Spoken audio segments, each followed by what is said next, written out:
أهلا بكم ومرحبا مشاهدينا الكرام إلى فقرة وجها لوجه، فيها نتوقف عند زيارة رئيس الحكومة الإسبانية بيدرو سانشيز الرسمية إلى موريتانيا رفقة وفد كبير من رجال الأعمال الإسبان وستة وزراء بينهم وزراء الداخلية والخارجية لبحث ملفات الهجرة غير النظامية والأمن والتعاون في مجال الاستثمار ومجالات أخرى مع الرئيس الموريتاني محمد ولد الشيخ الغزواني. نتوقف هنا لنسأل عما إذا كانت هذه الشراكة بين البلدين فعلا رابحة لكلا الطرفين. مع ضيفي مشاهدينا الكرام من نواكشوط سيد البخاري محمد مؤمل، العقيد السابق في الجيش الموريتاني والباحث في القضايا الأمنية والاستراتيجية. أهلا بك ومرحبا، شكرا جزيلا لك على تلبية هذه الدعوة سيد البخاري محمد مؤمل. أهلا وسهلا. مرحبا بك، كل الترحيب، ورحب أيضا بضيفي في الاستوديو. ورحب بكل الترحيب الدكتور الحاج ولد إبراهيم، الباحث في العلوم الاجتماعية وزميل مقيم بمؤسسة دار العلوم الإنسانية في باريس. أهلا بك ومرحبا، شكرا جزيلا لك على تلبية هذه الدعوة. شكرا جزيلا أستاذ حكيم، أهلا بك وأهلا بضيفي. مرحبا، في انتظار تمكينك من سماعة حتى تستمع إلى ضيفي في الجانب. تستمع إليه جيدا، ممتاز جدا. في الجانب المقابل أطرح السؤال على ضيفي أولا من نواكشوط سيد البخاري محمد مؤمل. رئيس الوزراء الإسباني بيدرو سانشيز أشاد في نواكشوط بفوائد الهجرة التي ساهمت في التقدم والوضع الاقتصادي الجيد لبلاده، لكنه شدد على ضرورة أن تكون منتظمة ومنظمة. وسؤالي لك أولا، ما تعليقك على هذه الزيارة الثانية من نوعها لسانشيز في أقل من سنة إلى موريتانيا، وكيف تقيم ما رشح عنها، خاصة وفق المعلومات الواردة الاحتفاء بها كبير رسميا وعلى مستوى النواب في موريتانيا؟ سيد البخاري محمد مؤمل، أهلا بك. هو في الحقيقة الاحتفاء بها كبير، لأنها ليست زيارة فقط عادية، لأنها هي نتج عنها اجتماع من مستوى عالي، والاجتماعات المستويات العالية نادرة. إسبانيا تقيمها مع عدد من الدول ليس بالكثير جدا، منها فرنسا، إيطاليا، المغرب، البرتغال. إذا هذا المستوى العالي من هذا النوع الاجتماعات مهم جدا، وستصبح دورية مع موريتانيا. ستصبح دورية كما هي أيضا دورية مع بلدان أخرى. هذا يدل على قيمتها. فعلا هو تكلم عن الهجرة، وموريتانيا مكافحة الهجرة بالتعاون مع إسبانيا ومع الاتحاد الأوروبي حققت فيها أيضا نتائج هذه السنة تكاد تكون غير مسبوقة، لأنها تقاعست بنسبة 40% خلال النصف الأول من السنة الجارية. والهجرة في الحقيقة يجب أن نفهم أضرارها أوروبا. طيب، قبل أن نتحدث عن الهجرة سيد البخاري، لو سمحت لي أضرار على موريتانيا. طيب، لو سمحت لي حتى نبقى نقيم ما رشح عن هذه الزيارة التي اختتمت اليوم. الوفود الموريتانية وصل معك والإسبانية وقعت 4 اتفاقيات في مجالات النقل، البنية التحتية، الضمان الاجتماعي، الأمن السيبراني، بحسب بيان صادر عن الحكومة الإسبانية. تعليقك أنت على نتائج هذه الزيارة؟ هو فعلا كما ذكرت، أنا أيضا عندي حصيلة واخذها من الصحافة الإسبانية حول الاتفاقيات. هي كما قلتم النقل والبنى التحتية، هي الأمن السيبراني، هي أيضا محطات مختلفة وتمس البيئة والطاقة. أنا أعلق آمالا كبيرة على هذه الزيارة، خاصة بأن نتائجها كما ذكر البيان وذكرت الصحافة سواء في موريتانيا أو في إسبانيا، نتائجها مفيدة للبلدين. كان بودي أن أقول كلمة حول الهجرة. سنأتي على الهجرة خلال لحظات. طيب، سنأتي على مسألة الهجرة خلال لحظات أو خلال دقائق. فقط أستطلع ربما رأيكما بشأن النتائج وتقييم ما رشح عن هذه الزيارة. سأسمح كيف نعطي الكلمة لضيف الدكتور الحاج ولد إبراهيم، الباحث في العلوم الاجتماعية وزميل مقيم بمؤسسة دار العلوم الإنسانية في باريس. زيارة ثانية في أقل من سنة. تعليقك على نتائج هذه الزيارة، وهل هذه الشراكة التي يتحدث عنها ضيفي ذات المستوى العالي باجتماعاتها التي تصبح دورية نوعية، هل هي شراكة شراكة رابح رابح دكتور؟ أمل أن لا يخيب أمل من يعلقون آمال كبيرة على زيارة بيدرو سانشيز لموريتانيا، حتى لو كانت الزيارة الثانية أو حتى الزيارة الثالثة، لأنه زار موريتانيا قبل ذلك مع صحيح في فبراير 2024 نعم تماما. ولكن أخشى أن لا تخيب كما قلت الآمال التي يعلقها سواء الموريتانيين أو الإسبان على هذه الزيارة، لأنه في النهاية نحن نتحدث عن اتفاقات واللجنة العليا وأمر غير مسبوق. طبعا كون أن تعقد لجنة أولى بين موريتانيا وإسبانيا، والعلاقة التاريخية بين موريتانيا وإسبانيا تمتد ل10 قرون، هذا بنفسه هذا بحد ذاته ذا دلالة يوضح تماما قصور التخطيط والبيروقراطية والإدارة الموريتانية، قصور نظرها في علاقاتها الخارجية، علاقاتها الإقليمية. طبعا موريتانيا وإسبانيا، إسبانيا أقرب لموريتانيا من كل تقريبا دول لو استثنينا المغرب، و80% من أرقام الهجرة المتجهة لإسبانيا تأتي من موريتانيا، من جزر الكناري.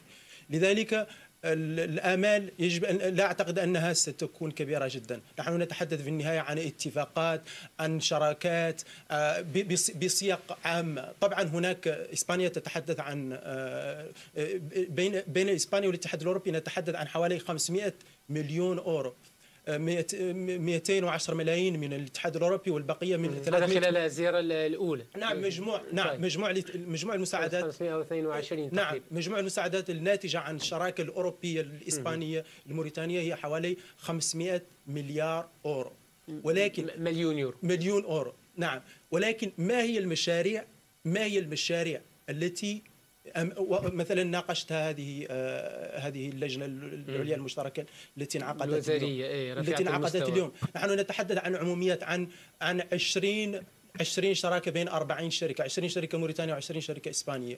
ولكن أين هي الاتفاقات، أين التفاصيل التي تتحدث عن صرف هذه المبالغ؟ الحكومة الموريتانية عاجزة عن تقديم مشاريع، طبعا نتيجة لقصور السياسات التنموية الموريتانية. وطبعا لا يمكن هذا القصور وهذا العجز لا يمكن أن تنجح مع الخارج وتفشل مع الداخل. القصور الموجود في التخطيط، في الرؤية، في التصور للبرامج التنموية، للبنى التحتية، قطاع الصحة، قطاع التعليم، هذه كلها مثلا ممكن، أنا لا أقول أنه مستحيل، ولكن مع معرفتنا بقصور وفشل المشاريع حتى الممولة موريتانيا داخليا، سواء كانت في تعهدات ولد القزواني الأولى وفي مأورية الأولى، كلها مشاريع متعطلة باعتراف المتحدث باسم الحكومة قبل أمس، فما بالك بشراكات خارجية بأموال خارجية. إذا ما سلمنا بوجود قصور ملف الهجرة غير النظامية والحد منها سيد بخاري محمد مؤمل لعله استثناء فعلا، كنت قد ذهبت إلى ذلك بعد عام قياسي في 2024 وصل فيه أكثر من 46 ألف مهاجر إلى جزر الكناري. تباطأت الوتيرة بشكل ملحوظ في الأشهر الأخيرة مع تسجيل أكثر من 10,000 حالة وصول فقط بين يناير ومنتصف مايو، بانخفاض قدره 34% مقارنة بالفترة نفسها من العام السابق بحسب وزارة الداخلية الإسبانية. هنا أطرح السؤال على ضوء حتى الانتقادات التي ساقها ضيفي وما وصفه بأنه قصور. هل يجب أن تقول إسبانيا شكرا لموريتانيا؟ هل هذه الشراكة فعلا شراكة رابح إذا كان ربما المجال الذي ربما نلحظ فيه نوع من التقدم هو فقط كما يقول البعض وينتقد، أو بالأساس حتى لا نقول فقط يتمحور حول ملف الهجرة؟ لا، هو بالحقيقة أنا أظن بأن إسبانيا يمكن أن تقول شكرا، وموريتانيا أيضا ينبغي أن تقول شكرا، لأن هي رابح. الشكر متبادل، الطرفان كل منهما يجني ثمار عمله وثمار هذا اللقاء. وأذكر فقط بأن اللقاء مستواه عالي جدا، في 7 وزراء من الحكومة الإسبانيولية، وهذا كبير جدا.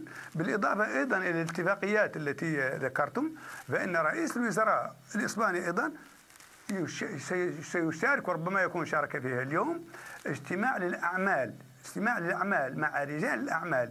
إذن البعد الاقتصادي أساسي، وذكروا منه بعض الأمور منه مثلا، وهذا مهم جدا بالنسبة لي شخصيا لأنه من اهتماماتي الأولية، البيئة في اهتمام بالبيئة، الانرجي فيرت، الطاقة الخضراء، واهتمام بالبيئة أيضا يتعلق بالصيد. يجب أن يكون صيد بيئوي. هنالك جانب لم يذكر ولا أظنه سيذكر، هي أيضا وقعت في وضعية جيوسياسية فيها كثير من الاضطرابات، وموريتانيا وإسبانيا يتشاركان تقريبا نفس الموقف من إحدى المشاكل الساخنة، وهي قضية الشرق الأوسط من القضية الفلسطينية. وهذا يشجع الطرفين أيضا، سواء موريتانيا وسواء إسبانيا، ولا شك بأن المحادثات الجانبية سوف تتعرض له. أنا شخصيا أعلق عليها الآمال التي تستحق كما يعلقها عليها آخرون، ولا أظن بأنه يجوز بأن يقول لا النتيجة عدمية. لا، النتيجة جيدة ولكنها قابلة للتحسين كما هو حال كل الاجتماعات من هذا النوع وحال العلاقات الدولية. إذن لا ينبغي أن ننظر إما 100% صائبة وستحل جميع المشاكل، وإما صفر. لا، هي تأتي استجابة لكثير من التحديات، ولكنها لن تحل جميع الأمور، وبالتالي أنا أعلق عليها الآمال التي تستحق، وهذا مبرر تماما. صحيح المعارضون سوف يرونها، وهذا صفة المعارضة مع الأسف في كثير من البلدان، يرون الأمور دائما إما عدمية أو موافقة لرؤيتهم. طيب، إذا الدليل على أن العلاقة أو أن الشراكة هي شراكة رابح يقول كثيرون، ويثمنون أيضا ما وصفوه حتى وبأنه مكسب دبلوماسي كبير بالنسبة لموريتانيا، ليس فقط حتى يذهبون أبعد إلى ما ذهب إليه ضيفي ليتحدث عن نتيجة طيبة. ويدللون على ذلك بتصريحات سانشيز نفسها في زيارته لموريتانيا، شدد على أهمية التعاون مع دول مثل موريتانيا لضمان هجرة تعود بالنفع عن البلدين، لم يتحدث فقط عن إسبانيا. أكد التزام إسبانيا بتعزيز وتوسيع علاقاتها الاقتصادية مع موريتانيا، نقطة هامة أيضا تحسب لموريتانيا يقول المراقبون، والارتقاء بها إلى مستوى أعلى. جدد أيضا التزام إسبانيا بتقوية روابط التنسيق مع الاتحاد الأوروبي استجابة لمتطلبات موريتانيا وحاجياتها أيضا، بما معنى أنه يضع موريتانيا في منطقة فضلة إن صح وصفها كذلك في علاقاتها مع الاتحاد الأوروبي ومع إسبانيا بشكل خاص. كما قلت في البداية، موريتانيا موقعها الجغرافي يسمح لها، هي بوابة لأوروبا. والحديث عن زيارة، هي نتحدث عن زيارة مكافأة. نحن في النهاية نتحدث عن موضوع الهجرة. طبعا هي تخلف بمطالب ومعطيات تنموية، دول الساحل، الأمن، ولكن في النهاية كلمة المفتاح في هذا الأمر هي اتفاقية الهجرة مع الاتحاد الأوروبي. وفقط قبل أسبوع صدر تقرير من 80 صفحة لمنظمة سبيكترو، وهي منظمة مناصرة حقوقية، تطالب الاتحاد الأوروبي من 83 صفحة حول علاقة حول علاقة الاتفاقية مع الاتحاد الأوروبي وتأثيرها على أوضاع حقوق الإنسان، حقوق المهاجرين خصوصا في جزر الكناري وأوروبا بشكل عام. مثلا تقدم مطالب للاتحاد الأوروبي بإلقاء مذكرة التفاهم، تطالب بإلقائها تماما. هذه موجودة بالنسخة بالعربية وموجودة بالنسخة بالإنجليزية.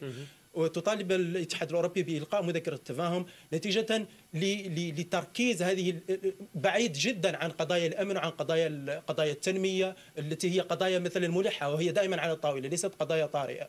ولكن في النهاية نحن نتحدث عن مسألة الهجرة، عن كون موريتانيا حارس تنفذ سياسات تصدير الهجرة، بورد اكسترناليزيشن للاتحاد الأوروبي. وهذا مثلا يعرفه كل أمر. قبل أعتقد أشهر تحدثنا على هذه الطاولة عن تحيين موريتانيا لقانون الهجرة لأول مرة، لم يحين منذ 1960. لماذا تحين قانون الهجرة فقط؟ وناقشنا أيضا الأزمة الكبيرة التي أدخل فيها هذا الاتفاق، أدخل فيها موريتانيا. موريتانيا تقريبا كدنا أن ندخل حرب أهلية بسبب تناول الابعاد العنصريه في تنفيذ قانون الهجره. وحتى الان نتحدث عن ازمه. موريتانيا وقعت اتفاقيه مع السنغال، اتفاقيه مشتركه لمراعاه حركه الهجره بين الطرفين. الجاليه السنغاليه في موريتانيا قبل امس تنفذ اضراب عن العمل بسبب عجز موريتانيا عن الالتزام بوفاءاته لدوله شقيقه، دوله شقيقه مجاوره. اذا نحن في النهايه نتحدث عن ازمه هجره بعيده جدا عن قضايا التعاون، قضايا الاقتصاد، قضايا السياحه، قضايا التعليم، وهي قضايا ملحه ويمكن لموريتانيا ان تستفيد منها. ولكن كما قلنا مساله الحكامه هي التي تمنع موريتانيا. موريتانيا لا توجد فيها نخب يمكن ان تقدم مشاريع ذات مصداقيه في قضايا التنميه، في قضايا البنى التحتيه، يعني يستفيد منها الموريتاني ويستفيد منها المهاجرين. هذه مساله. الملف الرئيسي ربما الغاية الأساسية والرئيسية لهذا التقارب أو التعزيز الاستراتيجي لهذه الشراكة هو ملف الهجرة. يقول ضيفي مغلف ربما برداء التعاون والتنمية والاستثمارات، ويعني مؤشرات تدلل أيضا على أن غاية سانشيز الرئيسية وفق البعض من المنتقدين هو البحث عن مكاسب داخلية. سيد بخاري محمد مؤمل، خاصة مع تزايد الضغط عليه بسبب المهاجرين في سياق صدامات عنصرية كنت تابعتها بالتأكيد في بلدة توري باتشيكو الواقعة في جنوب شرق البلاد بين مهاجرين من شمال افريقيا وجماعات من اليمين المتطرف. ضف الى ذلك بانك حدثتني منذ لحظات ايضا عن المشاريع الى غير ذلك. يسأل كثيرون ما الذي تحقق من اتفاقات وتفاهمات العام الماضي المتعلقة بالتنمية، بالبنية التحتية، بالطاقة النظيفة، بالهيدروجين الأخضر وغيرها. البعض يقول كلها شعارات والموضوع الأساسي والمهم هو أن تحرس ربما موريتانيا حدود أوروبا، ولكن ربما في الجانب المقابل هذه العلاقة ليست علاقة رابح. أوروبا هي رابح. ما تعليقك أنت على قول هؤلاء المنتقدين؟ أنا أسمح لهم بأن يقولوا ما شاءوا، لأن هذا هو طبيعة المعارضة، ودائما كما ترى الأمور من منظور عدمي. احنا ذكرنا الاتفاقات التي تم توقيعها الآن، ولكننا لم نذكر بأنها امتداد لأمور أخرى سبقتها. هذا امتداد له. وبودي أيضا أن أعود إلى قضية الهجرة التي أثار ضيفكم. الهجرة إشكاليتها وأضرارها ليست على أوروبا فقط، بقدر ما تتضرر من أوروبا تتضرر منها موريتانيا وتتضرر منها السنغال وتتضرر من البلدان، لأن المهاجرين يعرضون أنفسهم للخطر وتفقدهم بلادهم. وحينما أيضا يصل موريتانيا كانت بلد عبور، الآن أصبحت بلد عبور وبلد مكوث أيضا. ومع الأسف الإحصائيات موجودة، الهجرة مرتبطة إلى حد كبير بالجريمة العابرة للحدود، وخاصة للجريمة البيئية التي تشكل اليوم المردودية الرابعة حسب ترتيب أكثر فائدة مالية ل10 جرائم من النوع الجريمة المنظمة. إذن هذا الإشكالية. وموريتانيا لا تؤمن حدود أوروبا، تؤمن أولا وقبل كل شيء حدودها، إلا أن الهجرة ظاهرة عابرة للحدود ويجب التعامل معها في إطار دولي وإطار إقليمي، وهذا ما تفعله. ونفس الشيء أيضا يطرح حتى بالهجرة داخل البلدان الساحل، وهو أثار إلى بعضها. هنالك مهاجرون من السنغال إلى مالي، وهنالك أيضا مهاجرون من موريتانيا إلى السنغال وإلى مالي. هذه تحل قضاياها بين الدول في الاتفاقيات. وهو يعلم وأشار إليها ضيفكم بأن مؤخرا موريتانيا والسنغال تمكنا من حل القضية عن طريق اتفاقيات. اتفاقيات ليست ممتازة وقابلة للتحيين والتحسين حسب الظروف وظروف متطورة. طيب. الشيء الذي لا ينبغي أن نجهله بأن فيه مشاكل أخرى في المجال التكوين، في مجال البنية الاقتصادية، وخاصة الاقتصاد الأخضر. هذا إسبانيا تركز عليه. هل لها آثار على الأوضاع الداخلية في إسبانيا وتحسين من سمعة رئيس الوزراء أو الحكومة، ربما هذه قضايا داخلية إسبانية ولها أيضا آثار علينا. وكل شخصية سياسية أيا كان وزير أو رئيس وزراء عندما يقوم بعمل فلا شك بأن له أثر أيضا على ما يريده هو شخصيا، ولكن الأهم من ذلك هو الذي ينبغي أن ننظر إليه هو أثره على العلاقات بين البلدين وفي المنطقة. وموريتانيا اليوم تعد بالنسبة للاتحاد الأوروبي هي الشريك الأفضل في منطقة الساحل بعد الاضطرابات التي وقعت في جوارها، خاصة في مالي والنيجر وبوركينا فاسو. ينظر إليها كثير من العالم بأنها أصبحت هي الشريك الأفضل، وإسبانيا عندها بها علاقات أشار إليها ضيفكم قديمة جدا، وهي تتواصل وتتحسن، وأملي كبير في أن يتواصل التحسن. وفق إسبانيا ووفق أوروبا، أمن أوروبا يعتبر من أمن موريتانيا، وضيف تحدث عن منطقة الساحل. أختم معك باختصار شديد، ما ملامح الشراكة الأمنية المتوقعة بين البلدين؟ أختم معك بهذه النقطة باختصار شديد لو سمحت، في أقل من دقيقة لو سمحت. نعم، أعتقد أنه البعد الأمني أيضا في هذه القضية يشتبك مع قضية الهجرة، في موضوع أنه موريتانيا هي الحارس في الإطار العريض الواضح سواء كان بالتهديدات الإرهابية الجهادية أو حتى بالنسبة للتهديدات التي تأتي ربما من هجرة غير نظامية. نعم تماما. في قضية التعاقد الخارجي، هذا كله تحت العنوان العريض للتعاقد الخارجي، تريد تصدير أزمة الهجرة بدل أن تكون شأنا أوروبي أصبحت الآن شأنا الموريتاني. وكما كما رأينا موريتانيا اجتماعيا بنيتها هشة. قضايا الهجرة في موريتانيا ليست مثل قضايا الهجرة في تونس أو في ليبيا، لأن المجتمع وهذا ما يتحدث عنه تقرير سبكتر الحقوقي، يقول أن هناك فرز عنصري. نحن نتحدث عن سياسات موجهة ضد مهاجرين محددين بلون معين، وهذا اشتبك تماما مع الوضع الموريتاني المتفجر. نحن الآن أمام أزمة كبيرة. مثلا هناك مسؤول الهجرة في منظمة إيران مازال حتى الآن مازال يقبع في السجن، لأنه يتحدث عن الانتهاكات التي تحدثنا عنها التي ما زالت متواصلة مع السنغاليين الذين وقعوا اتفاقية مع الجانب الموريتاني على أعلى المستويات. إذن المسألة ليست مسألة اتفاقات وليست مسألة تعاقدات، المسألة هي مسألة سياسات أمنية وسياسات حكامة في قضايا الهجرة أو في غيرها. أشكركم جزيلا شكرا من وكشوت. سيد البخاري محمد مؤمن، العقيد السابق في الجيش الموريتاني والبحث في القضايا الأمنية والاستراتيجية، شكرا جزيلا لك. كل شكر جزيل لك أيضا في الاستوديو الدكتور الحاج ولد إبراهيم، الباحث في العلوم الاجتماعية، زميل مقيم بمؤسسة دار العلوم الإنسانية في باريس، على تلبية هذه الدعوة.